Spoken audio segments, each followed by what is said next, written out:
তোমাদের প্রত্যেকের কাছে দোস্ত অনুরোধ, অবৈধ প্রেমে জড়াবা না, জিনার ব্যভিচারের রাস্তায় যেও না। ওয়ালা তাকরাবুজ জিনা, আল্লাহ কোরআনে বলছে ও আমার বান্দা, জিনা ব্যভিচারের দিকে যেও না। ইন্নাহু কানা ফাহিশা ওয়া সাআ সাবিলা, এটা বড় নিকৃষ্ট কাজ, এটা বড় মন্দ রাস্তা। এই রাস্তায় তুমি একেবারে ধ্বংস বরবাদ হয়ে যাও। আমার বাপ অনুরোধ করছি, এই নওজোয়ান, মোবাইলে সুখ পাবা না, উলঙ্গ ছবি দেখে সুখ পাবা না, আখিরাত তো বাদ দাও। আমি আনিসুর রহমান লিখে দিলাম, দুনিয়াতেও সুখ পাবা না। প্রিয় বন্ধু শুনো, নর্তকী দেখে সুখ মেলে না, দুনিয়াতেও না, দুনিয়াতেও। জিনা ব্যভিচার দেখে, উলঙ্গ দৃশ্য দেখে, সুদ আর ঘুষ আর অবৈধ রোজগারি করে কবরে কিছু তো মিলবেই না, আখিরাতের কিছু তো মিলবেই না, দুনিয়ার সুখও মিলবে। আপনি দেখেন গিয়া হাসি, সিনেমার নায়িকার হাসি, সিনেমার নায়িকার হাসি ফরমালি, ওই হাসির মধ্যে সুখ নেই।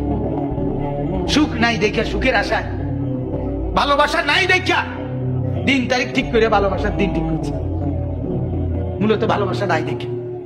কথা বুঝেন নাই? জানোয়ারদের জীবনে কোনো ভালোবাসা নাই, এই জন্য ভালোবাসার দিন তারিখ ঠিক করছে। 14ই ফেব্রুয়ারি আমরা শুধু ভালোবাসবো, কারণ দিন তারিখ ঠিক করছি, বাকি তো সবসময় কাজ্যা কারাঙ্গালে করি, এই জন্য দিন তারিখ ঠিক করছি। অথচ যার ভিতরে এক সুতা ঈমান আছে, এক বিন্দু ঈমান আছে, মুসলমানের কোনো বাচ্চা যদি হয়, মুসলমানের কোনো ছেলে মেয়ে যদি হয়, তাহলে মুসলমানের বাচ্চার জন্য বিশ্ব ভালোবাসা দিবস নামে কোনো দিন থাকতে পারে না, পারে না, পারে না, কোনোভাবেই না, কোনোভাবেই না বেটা। ওইটা জানোয়ারদের ভালোবাসা হইতে পারে, কুকুর বিড়ালের ভালোবাসা হইতে পারে, কাফের মুশরিক বেঈমান ওদের ভালোবাসা হইতে পারে বেটা। ইমানদার আমরা মুসলমান, আমাদের আবার আলগা ভালোবাসা কি? আমি আমার আল্লাহকে ভালোবাসি প্রতিদিন, কথা বলে না কেন?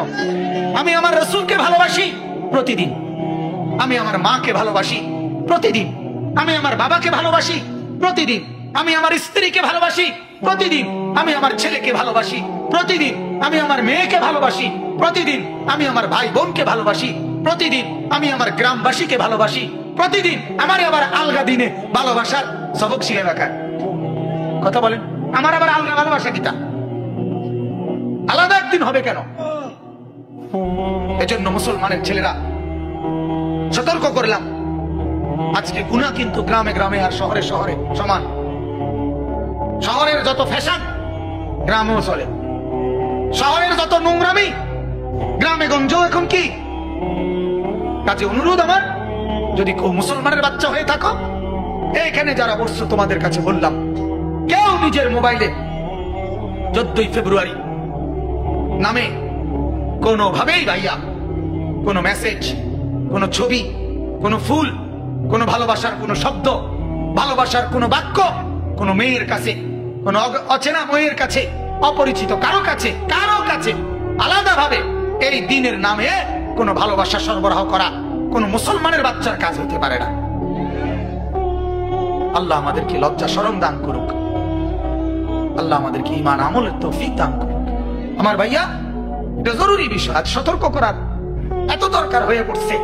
বাংলাদেশের কুছ নাই, মা কি মনে করবে তোর, বাবা কি মনে করবে বাদ দাও, এলাকাবাসী কি বলবে তোর বাদ দাও, আমরা দুজন দুজনকে ভালোবাসি, এটাই বড় কথা।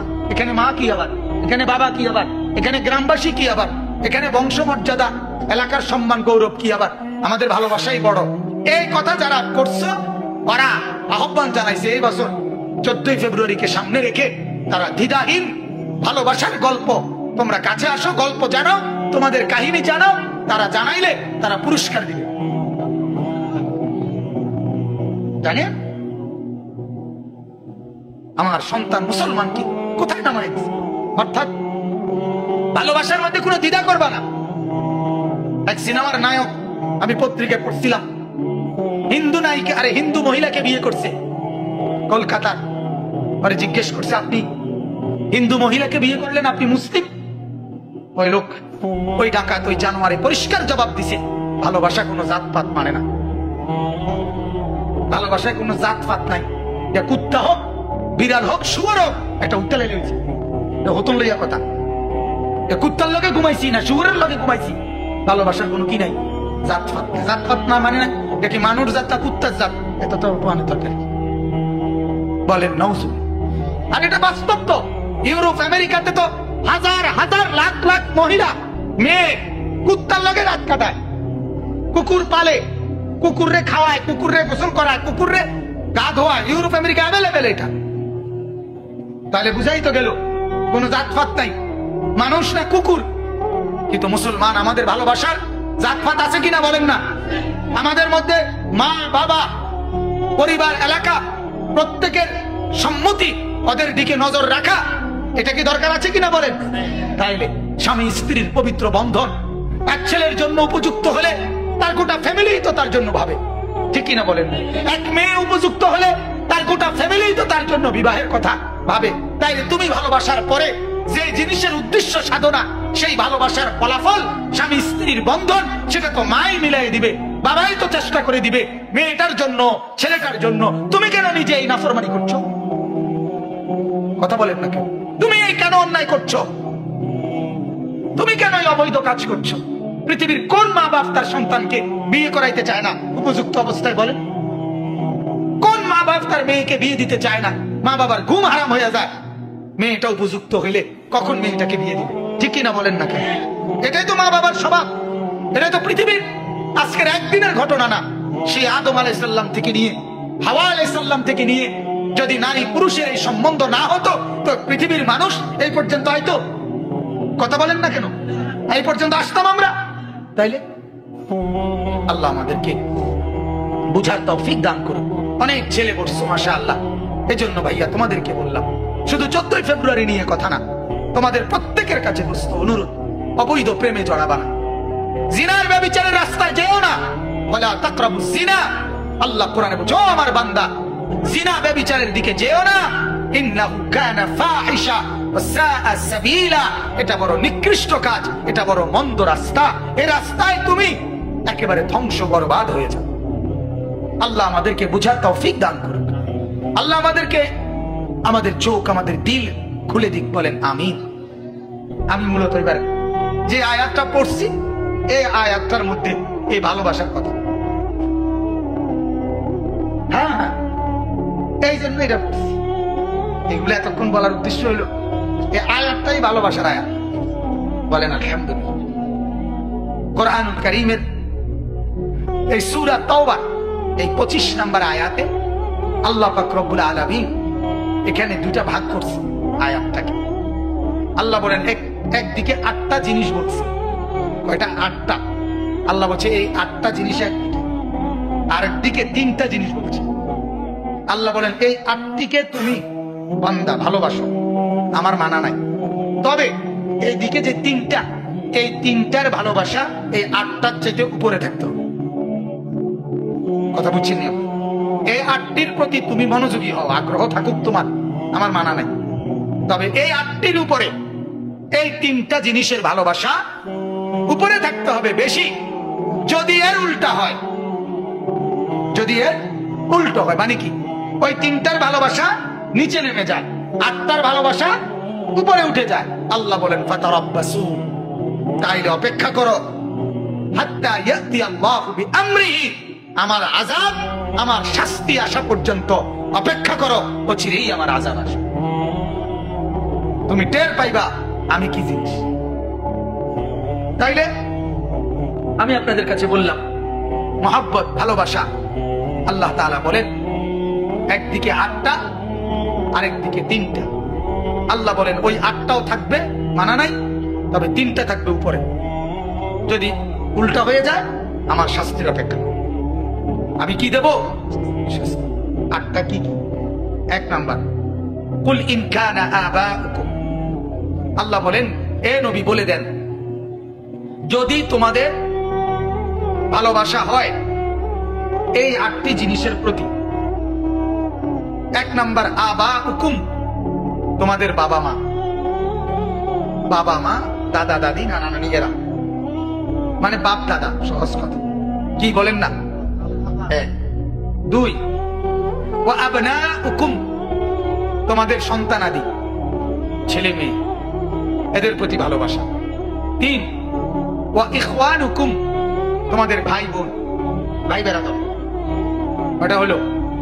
চার, ওয়া আজওয়াজুকুম, তোমাদের স্ত্রী, স্ত্রী হলে স্বামী। আজওয়াজের মধ্যে দুটো অর্থ আছে, মানে জোড়া, তোমার জোড়া। তোমার তুমি ব্যাড হইলে তোমার স্ত্রী, আর তুমি মহিলা হইলে তোমার কি স্বামী। জান্নাত তো পুরুষ নারী সবার জন্য দরকার না, কথা বলেন না? কোরআন পুরুষ নারী সবার জন্য না। চারটি। 5 নাম্বার, ওয়া আশিরাতুকুম, তোমার আত্মীয় স্বজন, শ্বশুর শাশুড়ি, চাচা মামা ফুফা খালু, হ্যাঁ এরা আত্মীয় স্বজন। কয়টা হলো? কন? বাবা দাদা 1, সন্তানাদি 2, ভাই বোন, স্ত্রী, আত্মীয় স্বজন। মানুষের মধ্যে 5 আইটেমে সব করে গেছে, মানে এটার ভিতরে সবাই আছে, ঠিক না বলেন? এবার আল্লাহ বলেন আর 3টা, ও আমওয়ালুন ইকতারাফতুমুহা, যে টাকাগুলো তোমরা সম্পদ, টাকা পয়সা সম্পদ জমা করছো তুমি কষ্ট করে, তিল তিল করে, এটার প্রতি ভালোবাসা, এটার প্রতি মানুষের ভালোবাসা থাকে। এটা আমার কষ্টের কামাই, ঠিক কিনা বলেন না? এটা কোনো দোষের কথা। তোমার কষ্ট করে তুমি কামাই করছো, এটার প্রতি তোমার মহব্বত থাকবে না? আমি কষ্ট করে টাকাটা 100টা টাকা কামাই করছি, আমি বুঝি হালাই দিয়ে, ঠিক কিনা বলেন? এটার ভালোবাসা। তোমার জমানো সম্পদের সম্পদ, টাকা পয়সা। এরপরে 7 নাম্বার, ওয়া তিজারাতুন তাখশাউনা কাসাদাহা, তোমার ওই ব্যবসা রোজগার যেটা তুমি প্রতিনিয়ত এত খেয়াল রাখো যে ভয়ে ভয়ে থাকো, একটু গাফলতি করলে আমার ব্যবসাটা ছুটে যাবে, ক্ষতিগ্রস্ত হবে। দেখবেন এই দুনিয়ায় কত ব্যবসায়ী আছে যারা হাজারো অনুষ্ঠান, আত্মীয় স্বজনের বেড়ানি, বহুত কিছু শুধু দোকানদার আশায় ছেড়ে দেয়। না ভাই, আমার দোকানে যদি প্রতিদিন এভাবে এদিক সেদিক জায়গা, শেষে কাস্টমার ছুটে দেয়, ঠিক কিনা বলেন না? এরকম আছে না মানুষ যে দোকান ছেড়ে যাইতে রাজি, শুধু দোকান। আল্লাহ বলেন তোমার যে ব্যবসা উপার্জন, তোমার অটো, তোমার সিএনজি, তোমার প্রাইভেট কার, তোমার গাড়ি, যে আমার যে ড্রাইভার গাড়ি চালায়, আমার সারাক্ষণ তার নজর গাড়ির দিকে, সারাক্ষণ খেয়াল রাখে। একটু আওয়াজ হইলে হেঁটে বুঝি, আমি বুঝি হেঁটে ঠিকই টের পায়, কোনান দিয়া দেখি যে আবার ব্রেক করে চায়, চাক্কা চুক্কা চায়, কথা বুঝছি হে তো তার ফিকির, এটা তার ভিতরে এটা কাজ করে। আমি আজকে এক জায়গায় নামতে সময় একটু রাস্তাটা একটু ঢালু, দরজাটা ধরে নামবেন, এটা যদি আপনি খুললে ছেড়ে দেন, দাম করে বাড়ি গেল, হ্যাঁ এদের এটা ফিকির, আমি তো এটা বুঝি না। তাইলে আল্লাহ তাআলা বলেন যার যে উপার্জনের মাধ্যমটা, এটার প্রতি মহব্বত। কটা হলো? 8 নাম্বার, ওয়া মাসাকিনু তারদাউনাহা, তোমার যে বসত ভিটা, ঘরদুয়ার, বাড়ি ঘর, বিল্ডিং দালান, যেটাই হোক, তোমার এই বসত ভিটার মহব্বত। এই কয়টা হইল? আর কিছু বাকি নেই, মানুষ সব এটার ভিতরে চলে আসে। তোমার উপার্জিত সম্পদ, তোমার আয় রোজগারের যেটা যার মাধ্যম, কথা বুঝছেন কিনা? যে যে চাকরি হোক, ব্যবসা হোক, দোকানদারি হোক, যে যেমনি কি করো, আয় করো ওইটারে। আর তোমার বসত ভিটা, ঘরদুয়ার, এগুলোর প্রতি তোমার ভালোবাসা। আল্লাহ বলেন আমি এগুলোর কোনোটাই নিষেধ করি না, একটাও নিষেধ না। মা বাপকে ভালোবাসা নিষেধ, হ্যাঁ, সন্তানাদিদেরকে ভালোবাসা নিষেধ, স্ত্রীকে ভালোবাসা নিষেধ, ভাই বোনকে ভালোবাসা নিষেধ, আত্মীয় স্বজনকে ভালোবাসা নিষেধ, আমার নিজের উপার্জিত টাকাকে মহব্বত করা নিষেধ, নিষেধ। আমার উপার্জনের মাধ্যম, আমার এটা নিষেধ না, আমার বসত ভিটা নিষেধ না। আল্লাহ বলেন এগুলোর ভালোবাসা আমি গ্রহণ করলাম, তবে আমি আল্লাহর শর্ত হইল এগুলো, এই 8টার সবগুলো আহাব্বা ইলাইকুম মিনাল্লাহি ওয়া রাসূলিহি ওয়া জিহাদিন ফি সাবিলিহি। এই 3 জিনিসের ভালোবাসা। 1, আমি আল্লাহর প্রতি ভালোবাসা। 2, আমার রাসূলের প্রতি ভালোবাসা। 3, আমার রাস্তায় জান চাইলে দিয়ে দিবা, মাল চাইলে দিয়ে দিবা, এ কথার ভালোবাসা। কত হলো? 1, আল্লাহর ভালোবাসা। 2, রাসূলুল্লাহ সাল্লাল্লাহু আলাইহি ওয়াসাল্লামের ভালোবাসা। 3, আমার রাস্তায় জান দরকার হইলে জান দিবা, মাল দরকার হইলে মাল দিবা, এই ভালোবাসা। আল্লাহ আমি রেডি, আপনার জন্য চাইলে আমি সবার আগে দেব। আপনার মসজিদ, মাদ্রাসা, এতিম, অসহায়, গরিব, দুঃখী, বিধবা, প্রতিবন্ধী, বিকলাঙ্গ, মুসাফির, পথিক, অভাবী, যার জন্য চায় আল্লাহ এগুলো আপনার রাস্তায় দেওয়া, এগুলো আমি দেব। কথা বুঝছেন কিনা? আপনার দিনের জন্য জান কুরবানি দরকার, আমি রেডি, আমি দেব। তো আল্লাহ বলে এই তিনটা ভালোবাসা, আমি আল্লাহর ভালোবাসা, আমার বন্ধুর ভালোবাসা মানে রাসূলুল্লাহর ভালোবাসা, আমার রাস্তায় জান কোরবানি, মাল কোরবানির ভালোবাসা, এই তিনটা থাকতে হবে ওই 8টার উপরে। বুঝতে পারলাম নি? কর নাহলে আবার বুঝছেন কিনা? কর না, বেশি আবার দেরি করলে জিনিসটা দেরি ঠান্ডা হয়ে গেলে তো। আল্লাহ বলেন যদি এই 8টি জিনিসের ভালোবাসার চাইতে আল্লাহর ভালোবাসা, আপনি রাসূলের ভালোবাসা এবং আমার রাস্তায় জান মাল কুরবানির ভালোবাসা যদি বেশি না হয়, আল্লাহ বলেন ফাতারাব্বাসু, নবী আপনি বলে দেন সবাইকে তোমরা অপেক্ষা করিও হাত্তা ইয়াতি আল্লাহু বিআমরি, অচিরেই আল্লাহর আযাব, শাস্তি আসবে। আখিরাতের শাস্তি তো হবেই, কবরের শাস্তি তো হবেই, দুনিয়ার শাস্তি হলো এই সাংসারিক এই শান্তি আর মিলবে না, মিলবে না। কিস্তি লইতে লইতে ফকির হয়ে গেছে, কিন্তু বেডি খুশি হয় না, উঠাইতে খুশি হয় না। ৬,০০০ টাকার কিস্তি, সেদিন আমার এক লোকে বলছে হুজুর আর ৬ লাখ টাকা হয়েছে আমার কিস্তি, এখন বৌজি থুইয়া বাইতে বাইকে গেছে, তার ভাই আমার কাছে দোয়া চাইছে এই কয়দিন আগে, অভাব চায়। এটা বড়, ওই যে আল্লাহরে নাফরমানি করছো, আল্লাহ বলে শাস্তি উঠে দিচ্ছে। এক বেলা বেড়ি, বেড়ির গা 3 পিস আছে, ওই বেড়ির কালি শাড়ি কাপড় আছে, শুধু উত্তরের ঘরের ভাবি আরেক কালারের একটা 3 পিস কিনছে। বেড়ারে আইয়া কইছে বিশ্বাস করো তুমি যদি নিজের চোখে দেখতা, উত্তরের ঘরের ভাবি একটা 3 পিস কিনছে রে, আল্লাহ আল্লাহ আল্লাহ, এটা এত সুন্দর, আমি এটা কিতা কিনলাম ভিজে দিয়ে। এবং বেড়ি বেড়ি জামাই রে কয় তুমি যদি নিজের চোখে দেখতা, তুই বেড়ি নিজে আরেক বেড়ি রে দেখাইতে বিল্লা দাওয়াত দিতে চল, বেকুব তোর বাতরান দেখি, যদি হেবিডি রে বাইকে যেত জামাই, যে যখন হেবিডি রে বেশি সুন্দর লাগছে তো তুমি বাদ, কথা বোঝেন না? তাহলে এটা তো কোনো ইমানদারের কথা হইতে পারে না। তো এরকম আপনার দেখা গেছে ওই অভাব, ওই এবারে হয়তো কইলো না আমি থাকতাম না, হ্যাঁ আমার পক্ষে সম্ভব না, আমি একবার কিনে দিছি একটা তোমারে, আবার হেবুডিটার মতো আরেকটা কিনতে পারতাম না। সংসারে যা করলাম এই অজাতের ঘরে, হ্যাঁ আজ 30 বছর জীবনে কোনোদিন একটা মন মতো জিনিস লইতে পারলাম না, যা সংসারে করে শেষ 30 বছর চালি বাড়ি, 30 বছর কি বুঝলে গেছে, সব শেষ। বলেন নাউজুবিল্লাহ। তাইলে সুখ মিলে না, আল্লাহকে নারাজ করে কি মিলে না? যে বিবিরে টেলিভিশন দেখাইছেন সুখ মিলবে, যে ছেলেকে নামাজ না পড়াইয়া ঘরের মধ্যে শুয়ে আছে, একটা ওয়াক্ত নামাজ পড়ে না, ফজরের নামাজ পড়ে না, আপনার চোখের সামনে আপনার নাফরমান ছেলে ঘুমায়া থাকে, আপনার নাফরমান মেয়ে ঘুমায়া থাকে, তাহলে তো আল্লাহর মহব্বত নিচে নেমে গেছে, রাসূলুল্লাহর মহব্বত নিচে নেমে গেছে, নেমে গেছে না বলেন না? সন্তানের মহব্বত উপরে উঠে গেছে, স্ত্রীর মহব্বত উপরে উঠে গেছে, মা বাবার মহব্বত উপরে উঠে গেছে, বাচ্চা কাচ্চাদের মহব্বত উপরে উঠে গেছে, টেলিভিশন চলতেছে তো আপনার বিবি বাচ্চা খুশি, আল্লাহ তো নারাজ। আপনার ঘরে সুদ ঘুষের টাকা তো আল্লাহ তো নারাজ, ওরা না খুশি। আপনার ছেলে মেয়ে বেপর্দা তো আল্লাহ তো নারাজ, ওরা না খুশি। মেয়েটা বেপর্দা, ছেলেটা মোবাইলে অশ্লীল ছবি দেখে, এক ওয়াক্ত নামাজ পড়ে না, ওরা তো খুশি, কিন্তু আল্লাহ আর রাসূল তো নারাজ। আল্লাহ বলে অপেক্ষা করো, শাস্তি মিলবে তোমার। আল্লাহু লা ইয়াহদিল কওমাল ফাসিকিন। শেষ কথা হলো আল্লাহ তাআলা বলেন, ও বান্দা মনে রাখো, পাপীকে, নাফরমানকে, অবাধ্যকে, ফাসিককে, কবিরা গুনাহকারীকে আমি আল্লাহ হেদায়েতের পথ দেখাই না, আলোর পথ দেখাই না, জান্নাতের রাস্তা দেখাই না।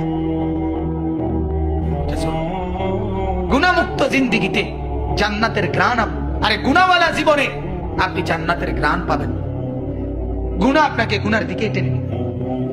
একটা সিগারেট আপনাকে পরবর্তী সিগারেট ধরাইতে উৎসাহিত করে, একটা ছবি আরেকটা ছবি দেখতে উৎসাহিত। কথা বুঝছেন কিনা? এজন্য আল্লাহ বলেন, পাপী নাফরমানকে আমি পথ দেখাই, পথ দেখাই।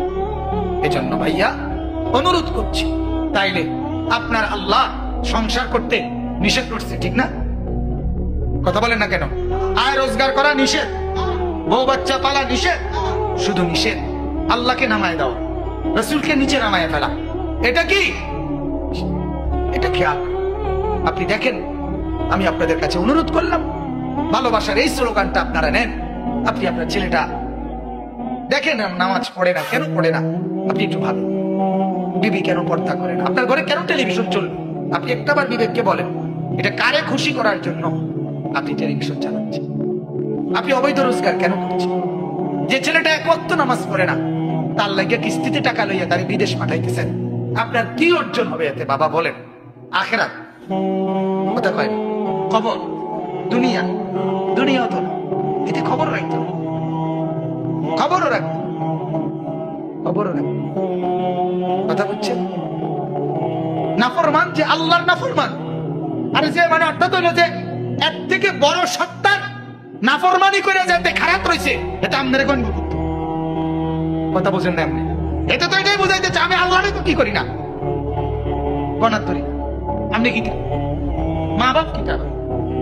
আল্লাহর সামনে মা বাপ কি? এই জন্য অনুরোধ, তোমরা যারা ছেলে ভাইয়া, তোমাদের কাছেও বলি বাজান, দুই কথা। এক কথা তো মা বাবার কাছে বললাম, আপনাদের বিবি বাচ্চার দিকে, সন্তানদের দিকে নজর দেন। আর তোমাদেরকেও বললাম, ভাইয়া তোমরা যারা বসছো, কষ্ট করছো, আমার অনুরোধ, আবারও বলছি বাপ, আমি পায়ে ধরে বলি, বন্ধু, জীবনটাকে এক প্লেট খিচুড়ি মনে করো না। অনুরোধ বাজান, জীবনের এটা কোনো কিছুই না, একটা জিলাপি দুগা ভাত তরকারির জীবন মনে করো। জীবনের একটা লক্ষ্য উদ্দেশ্য আছে, টার্গেট আছে। অনুরোধ, আমার জীবন সুন্দর করো, জীবন সুন্দর করো। আল্লাহ তাআলা আমাদের প্রত্যেকটা ছেলেদেরকে তৌফিক দান করুন।